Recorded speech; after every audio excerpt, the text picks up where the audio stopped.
Welcome to Nurse Burnout Solutions, the show that empowers you to beat stress, reclaim your energy, and discover lasting fulfillment in your nursing career. I'm your host, Betty McLean. I'm a nurse with over 20 years of experience, and I'm also a certified life and certified burnout coach. I'm here to share expert insights with you, a lot of practical tools, and some inspiring stories. So join me as we navigate the challenges of a career in healthcare, and I help you find renewed purpose and resiliency, one episode at a time. Hello, and welcome to today's podcast.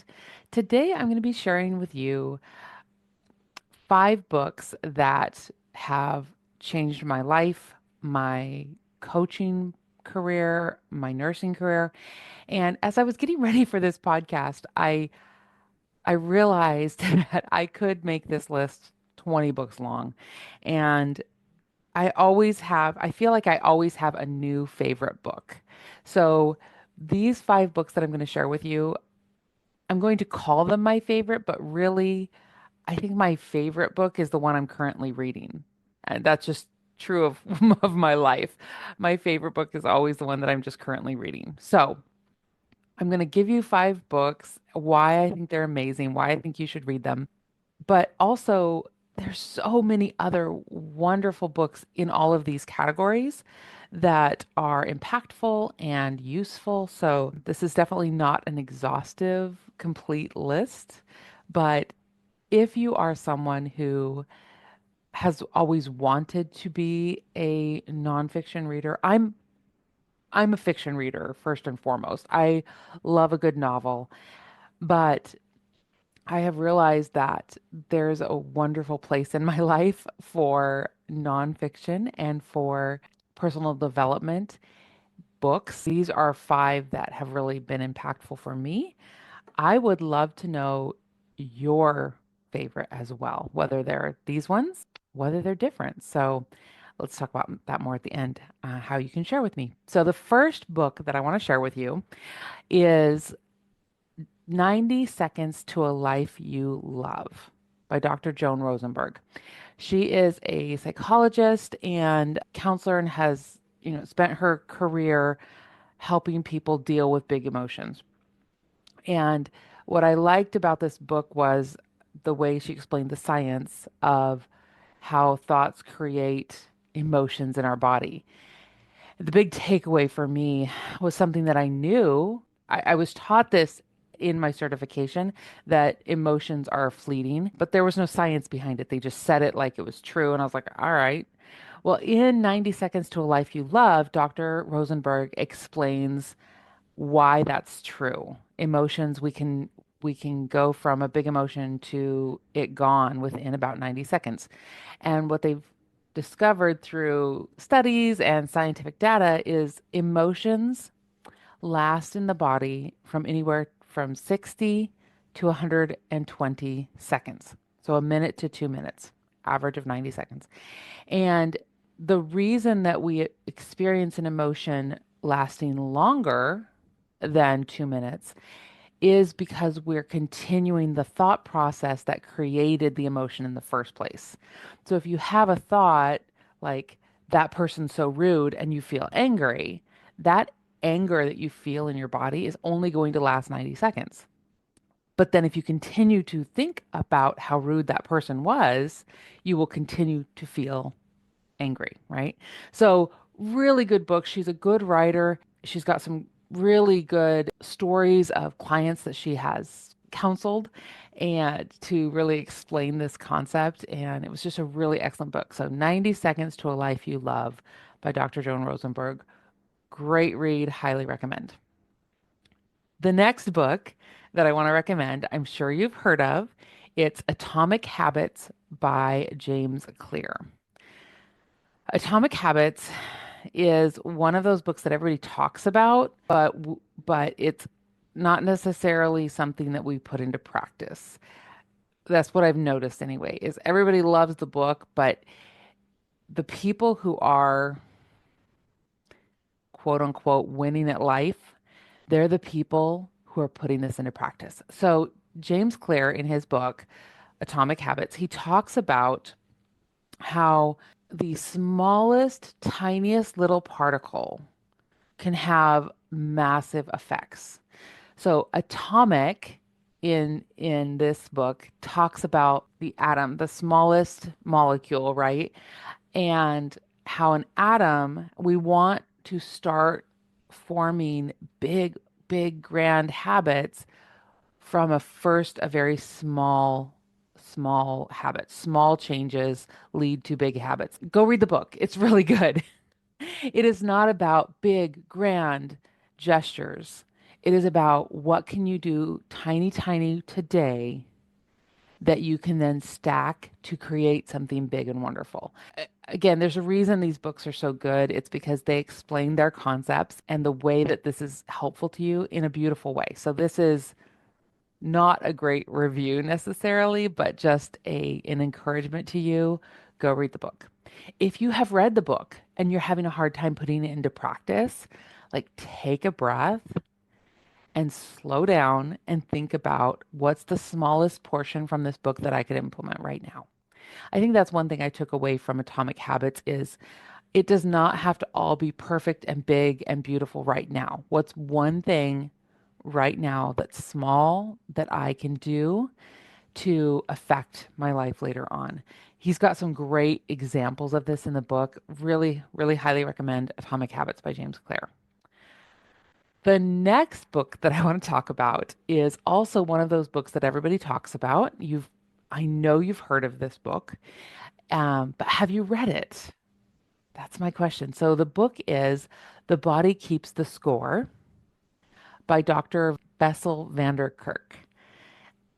He is a psychologist and a brilliant human. His specialty, as he was a licensed therapist and working with clients, his specialty became trauma.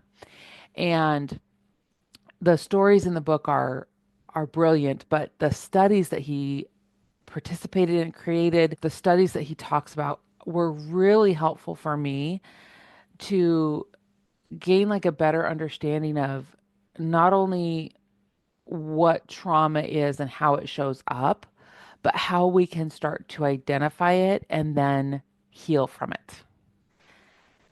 This book for me was a little bit harder to read because it is all about trauma.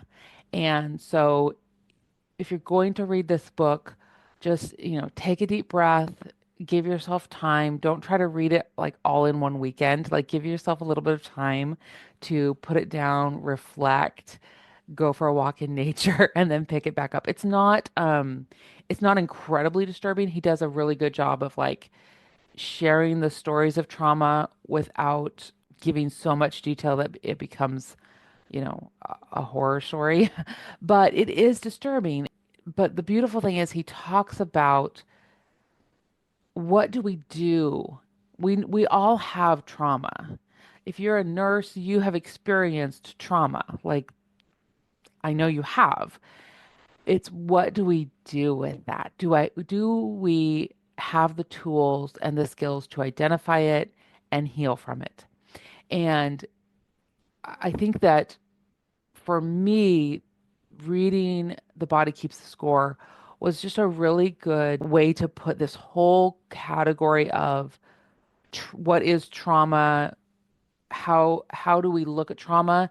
It was just a way for me to it provided me a way to speak about trauma and kind of a shared language about trauma, and then some really good guidance on, okay, let's head this way as we look at healing. Let's head this way as we look at healing. He talks about in the book, he shares a lot about various healing modalities and he has stories that go along with that. And it's just a really inspiring book. So, yes, it is kind of traumatic in a way to read it, but it's such an inspiring book because trauma is not the end of the story.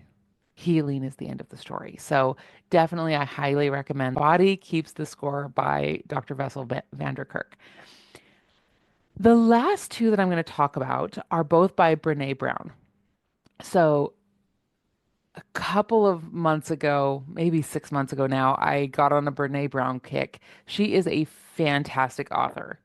Really a really good communicator. So I'm going to recommend two of her books. So if you have not read her books yet, really go pick them up. Go start reading. Any of her books, I'm sure, are highly valuable.